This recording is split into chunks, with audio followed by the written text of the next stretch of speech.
Okay, here we go with Dawn of Champions and Realms Unraveled. And I'm a little upset already because I got paired with the Void Champion. The worst thing ever. Now what I feel like most players in my position would do is take the Disciple of Imri and the Shadow Stalker so they can try to transform it and have two of their own champion. I have to tell you, the Void Champion's rallies are pathetic. Even when you include realms where there are some better ones. Still pathetic. I'm going to go for the Prospector. Every time I buy a construct with that in play, I get a chance at a mech and a rally. The mech and a rallies have actual value, like 3.1 average honor versus the 1.8 for the Void. The Void is terrible in Dawn of Champions. It's so bad. I didn't really think it was a huge deal when I was first playing the set. Oh, I don't know, the first 1,000 times through. But then I did all the math, and I think it's terrible. Now, thankfully for me, Jesse has grabbed both of those voids I was talking about in an attempt to stop me. And I got really lucky that the flip from the center is one of the cards he wants for his own champion, and more importantly, gives me control over the center so I can banish stuff when I want to. That's going to be huge for me. I need to race into this Moonveil Click. And since I have a Militia in this hand, I'm pretty guaranteed to get it in the next one. I would have to have exactly a 4-1 Apprentice Militia split and nothing else in my next hand. Any other combination of one of my Prospectors or Time Stream or anything will give it to me. Now here, this is a no-brainer for me. 3 points, Rally Enlightened, get a draw so it doesn't hurt my deck size. And at the end of the game, once you start getting your own faction powered up, you draw 2 cards. This is one of the absolute best cards. Also the Enlightened Rally potential in these 2 sets with Veer, Dartha, whatever the guy that kills monsters instantly is. Just so many huge things in this set that you could potentially just draw in the beginning of the game and go, wee, I win! People don't like it when you do wee, I win, by the way.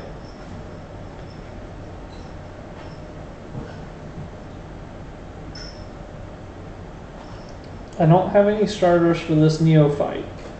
I got a debate between the Cannon and the Moonveil. And I would go for the Moonveil Click because it's worth an extra honor and I can potentially keep it in my hand. If I had the killing power to get some of the Borderland Nihilists as mercenaries, and if I had more straight Lifebound, or if I had some cards for the Neophyte to be able to turn into Lifebound temporarily. Those kind of things would convince me to get the Moonveil.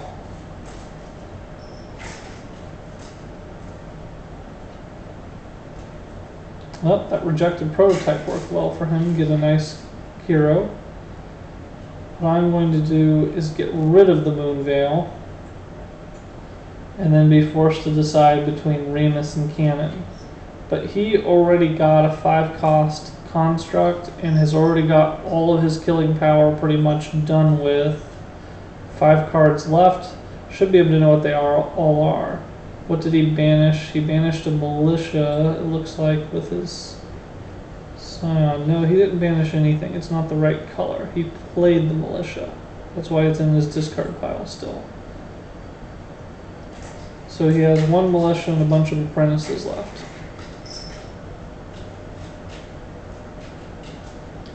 Man, this is such a risk. I'm going to take the Remus. You can do a lot with Remus when you can turn it into power. I just risk him being able to get the Cannon before me. Turned out to be a good risk because he can't afford the Cannon this turn and I can. So all I really chose to do was to have Remus draw in the next set of cards and the Cannon come later on. I don't have any constructs yet. So that's probably the better order. 3 buying power over 2 and no bonus effect for the Cannon. I picked that very well, sort of on accident-ish.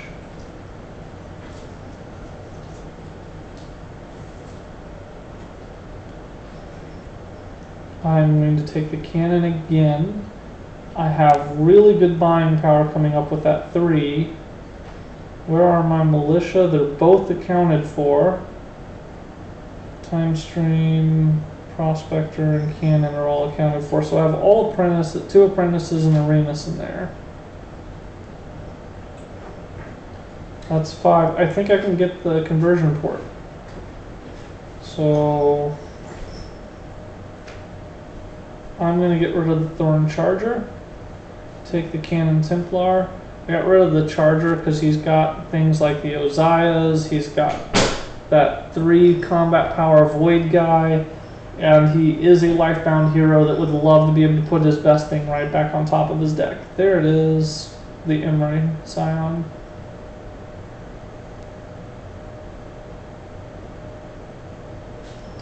Three, 4, 5, 6, 7. I do have enough for the conversion port. Assuming he doesn't have a way to banish it, which he can with the Foundation Burrower if he's smart enough to have counted or to just be afraid of that. It's a very game-breaking card, and while the Foundation Burrower doesn't give as many points, maybe he just needs to protect himself. And I think he's smart enough to do it and get rid of my conversion port.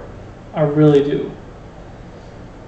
Not all of my opponents would know how to control the center rows super well. Jesse's definitely one of them. Oh, that was probably the wrong choice, Jesse. I was just talking you up, man.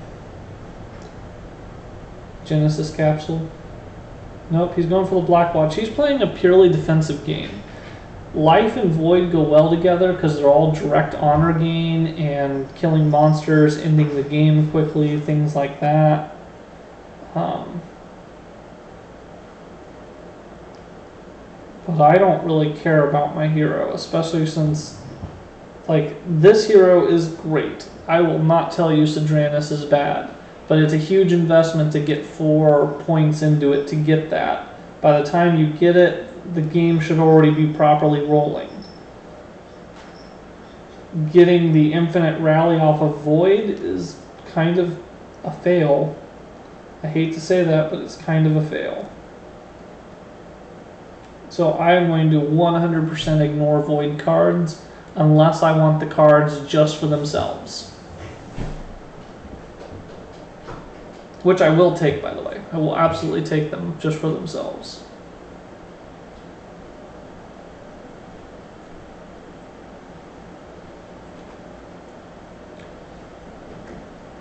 He has not played his Enlightened guy that kills stuff yet, the Ozias Familiar.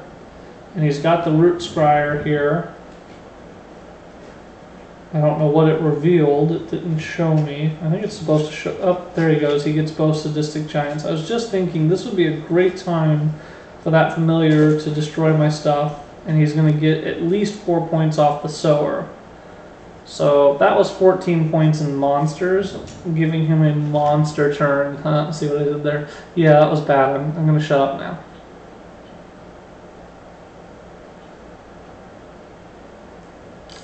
Okay, I can't shut up for very long.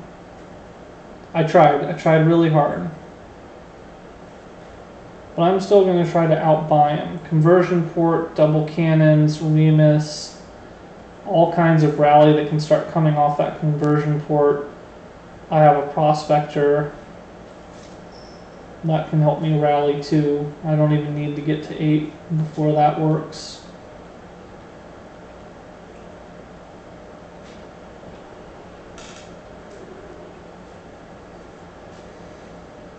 Well, I'm pretty sure I want the Moon Veil, and I'm pretty sure I want the Shade's Bargain. So let me take the Shade and hope for a mech and a rally. Gave me a Void rally as well, that was nice.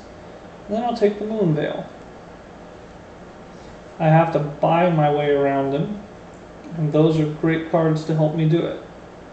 Now Remus, I was hoping to be able to get when I'd be able to transform it off a Cannon Kill or something, but at least it came with the Moon Veil. So I get to draw the Moon Veil again on the next turn. The only other Lifebound I have is the Time Stream. I don't have anything that lets me put Lifebound on top of deck unless the monsters come out.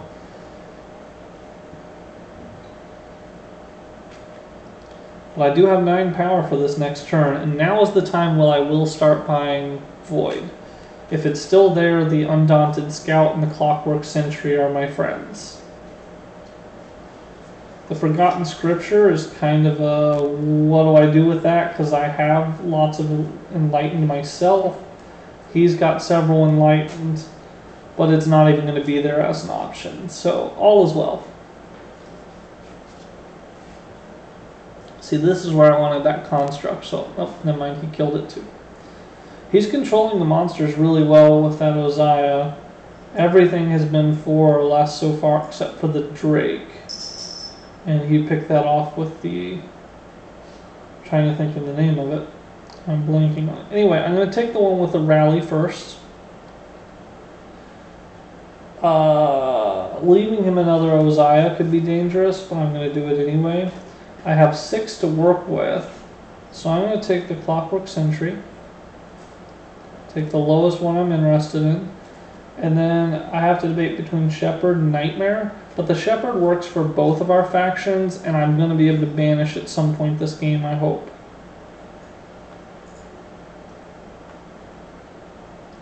I'm just a little short of the power to be able to kill the Terrorizing Fiend, even if I set off my defense generator.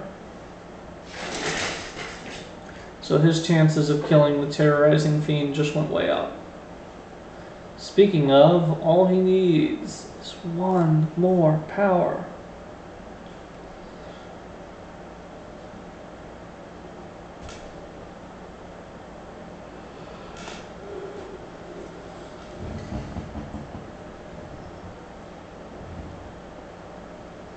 He's been debating what to do, going all in on the Uzziah, drawing another card. It's Nari, draws another 2 cards. Scryer, draw another 2 cards. If he has at least 1 Enlightened, he gets to do it again. Does he have Uzziah yet? If he's got Uzziah, that'll be sad. Well, check that out. Uzziah was his discard. Kill, draw 2 cards. Kill again, draw 2 cards. Kill a cultist. Transform your construct, draw another card. So he's running a really good combination right now. He gets to go through enough things. He's been really fortunate on the monsters. Like, everything has been a cheap monster. Uzziah has been all free kills.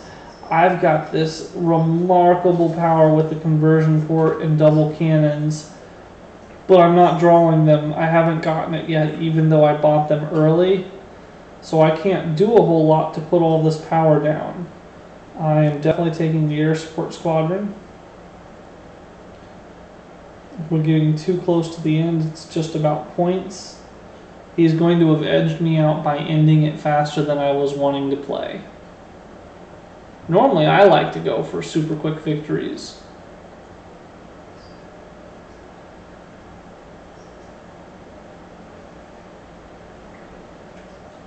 I probably won't even get a turn again. I'll never get to use my conversion port. And that makes me a sad panda. Well, it makes me sad. I guess I'm not really a panda. But I can pretend. Or I can go play some Taken Oko next. Yep, there's enough. That's the end of the game. Well played. Well played. I only saw one thing that I would have considered a mistake, letting me get the conversion port, but it ultimately didn't even matter. I don't know if we're going to play another or not, we'll see.